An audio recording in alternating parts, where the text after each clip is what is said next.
Hello বন্ধুরা, তো দেখতেই পাচ্ছ ভোর হয়ে গেছে আর প্রচণ্ড কুয়াশায় ঢাকা।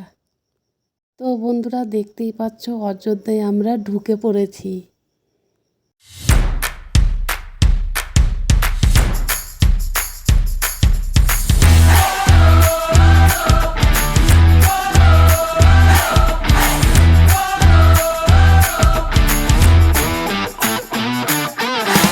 তো আমরা অযোধ্যার অনেকটা রাম মন্দির থেকে অনেকটাই দূরে আমরা হোটেল নিয়েছিলাম, তো তার জন্য টোটো করতে হবে। টোটো করে আমাদেরকে মন্দিরের দিকে এগোতে হবে, তার জন্য টোটো দুটো ডেকেছিল। দুটো টোটোতেই আমাদের হয়ে গেছিলো 5 জন করে, 10 জন গিয়েছিলাম।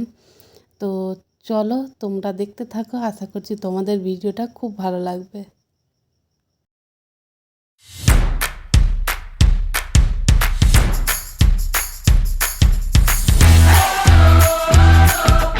তো কুম্ভে যেমন হেঁটেছিলাম এখানেও কিন্তু খুব একটা কম না, এখানেও প্রচণ্ড হেঁটেছিলাম। মানে এই যে এইখানেও ভিড় হচ্ছিল প্রচুর, তো এত পরিমাণে হাঁটাচ্ছে মানে বলে বোঝানোর কথা নেই। তো যাই হোক, তো সুন্দর সুন্দর জিনিস দেখছি আর তোমাদের সঙ্গে যতটা পারছি আমি শেয়ার করছি। তো যাই হোক চলো, এখনও হেঁটে যেতেই হবে, এখনও পর্যন্ত আমরা কিন্তু পৌঁছাইনি। আর যেতে যেতে দেখতে পেলাম এই যে বাঁদরগুলো কি সুন্দর মাটিতে সব কি কি কুড়িয়ে কুড়িয়ে খাচ্ছে। তো যাই হোক চলো, আমাদের এই হাঁটা যাত্রা চলতেই থাকবে।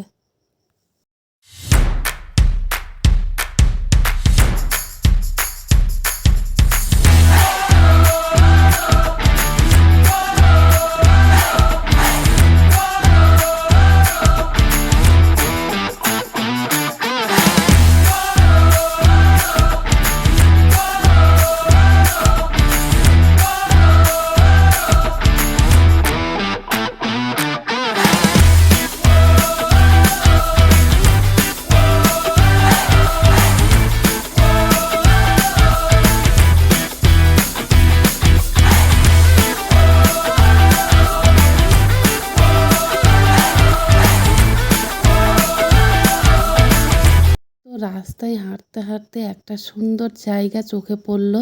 তো ভিতরে না ঢুকলেই নয়, তো ভিতরে যেয়ে দেখলাম 4 সাইডে সিঁড়ি করা, মাঝখানে জল। তো ওইখানকার লোকদের বলা হলো যে এটা কী, তখন ওনারাই বলল এইখানে নাকি রামচন্দ্র মুখ ধুতেন।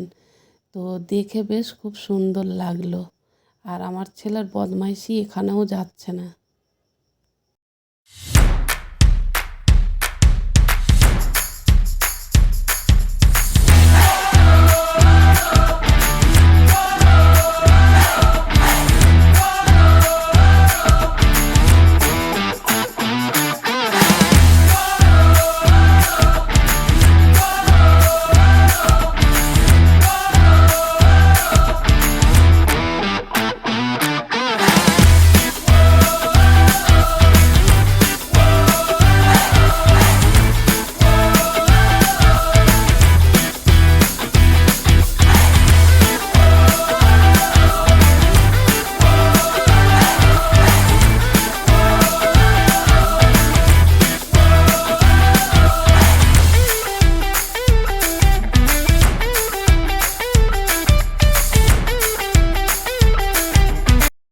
দুটা লাইন পেরিয়ে এই যে হনুমান মন্দির চলে এসেছি আমরা।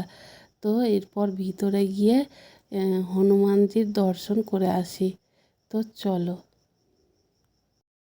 তো এই যে দেখতে পাচ্ছ সিঁড়ি দিয়ে উঠতে শুরু করে দিয়েছি, আর ওই যে আমার পিছনে দেখছো সেগুলো সব আমাদেরই দলবল। তো চলো। তো বন্ধুরা আশা করছি তোমাদের এই ভিডিওটা খুব ভালো লেগেছে। এর পরের ভিডিও যখন আসবে সেটা আরও খুব মজাদার। তো তোমরা দেখতে থাকো। টাটা।